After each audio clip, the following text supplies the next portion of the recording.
Aliens arriving on Earth first kill an entire small town and then bring half of its population back to life, although it's hard to call it life. We searched for a new home. We found one. This planet. Somewhere in Pennsylvania, in the small town of Berridge, a family sits down for dinner. Suddenly, there is a loud bang outside, the lights go out, and people briefly come to their senses before dying. Later on, exobiologist Lawrence Stone hears news reports on TV about a powerful explosion in Berridge that killed the entire population of the town, 1,300 people. The air in the settlement is poisoned by some toxic substance, and the theory that the explosion occurred at the local chemical plant becomes increasingly popular. Lauren takes a bath and remembers herself, her father, and a field she used to run through. Her memories are interrupted by the arrival of the military, although Lauren does not quite understand how she can help with the investigation. Colonel Emmerich introduces her to astrobiologist Santiago. Geologists confirmed that the accident was the result of a meteorite impact, which released a deadly gas. That's why they were invited to the crash site. The military will be grateful for any evidence they find that can shed light on the nature of the incident. Emmerich assures Lauren that he chose her because he read her work, but asks her to take an alcohol test. Scientists are dressed in protective suits and taken to the meteorite crash site. On the way, Santiago praises her book on microbiology in Antarctica and signs of extraterrestrial life, but the woman doesn't engage in conversation. Arriving at the site, the pair only sees a snowy field and a small pile of ground. While Santiago inspects the area, Lauren notices a small sprout of some red plant and pities it for growing in such a terrible place. Upon arriving home, Lauren begins to search for similar cases and finds mention of a similar incident. In 2013, a meteorite exploded over the city of Chelyabinsk in Russia, and an interview with the local resident was filmed by American television. She recounted that after the meteorite fell, a poisonous gas spread throughout the area, causing many people to die. It was also said that a very large tree grew at the site of the impact, around which all living things died. The tree was cut down, and information about the incident was kept secret. In the postscript to the interview, journalists reported that the woman was killed almost immediately after it. The next day, doctors begin to perform an autopsy on the man who died in Berridge, and at first everything looks completely normal. But when the doctor makes an incision, a strange blue liquid begins to seep out, which then returns to the body after a short time, and the wound heals. But even more surprising is the resurrection of the man, who suddenly sits up on the table and silently looks down, not reacting to the voices of those around him.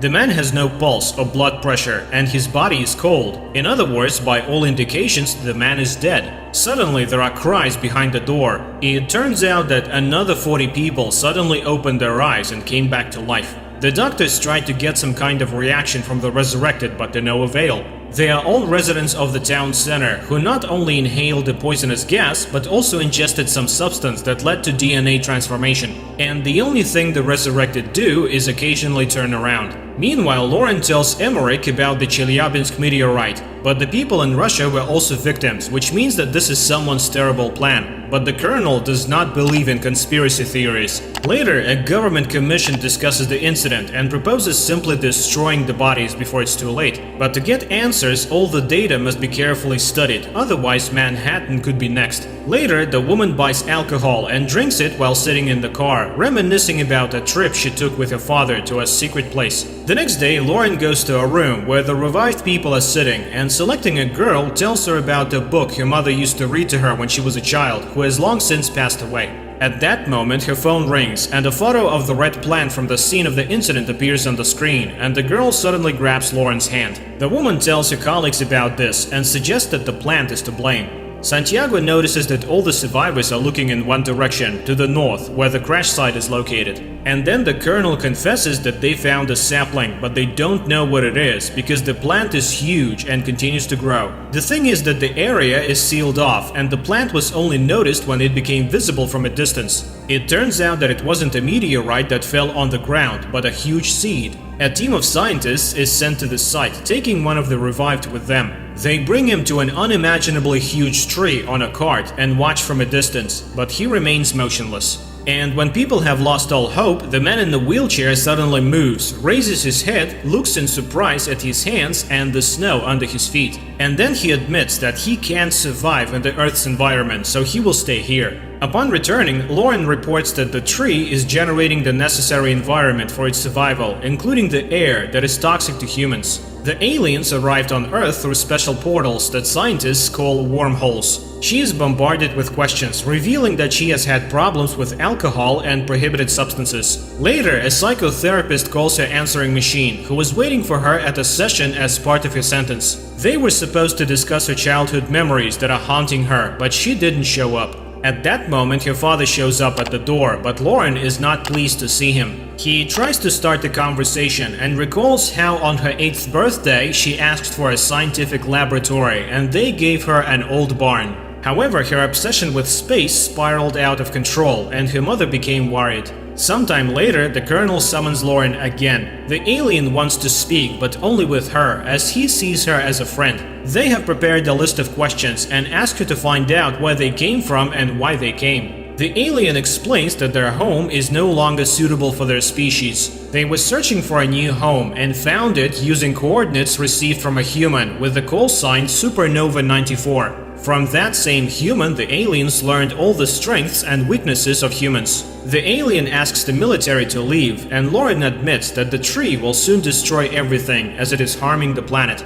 The alien then says that humans will not be able to stop them because they are used to fighting and they have abilities. And here Santiago starts acting strangely. He drops his suitcase and begins to unzip his protective suit. The military personnel try to contain him, but they cannot do anything. The man falls to the ground and tears the hose from the mask of a soldier who was trying to help him. The soldier removes his useless mask and dies. Then one of the soldiers suggests shooting the alien, and just then they are hit by a sound attack that drives them crazy and they open fire on each other. One of the survivors takes stunned Lauren away. Later, a fighter jet armed with missiles is sent to the tree. The pilots see a small figure of a person at the base of the tree and receive orders to attack the target.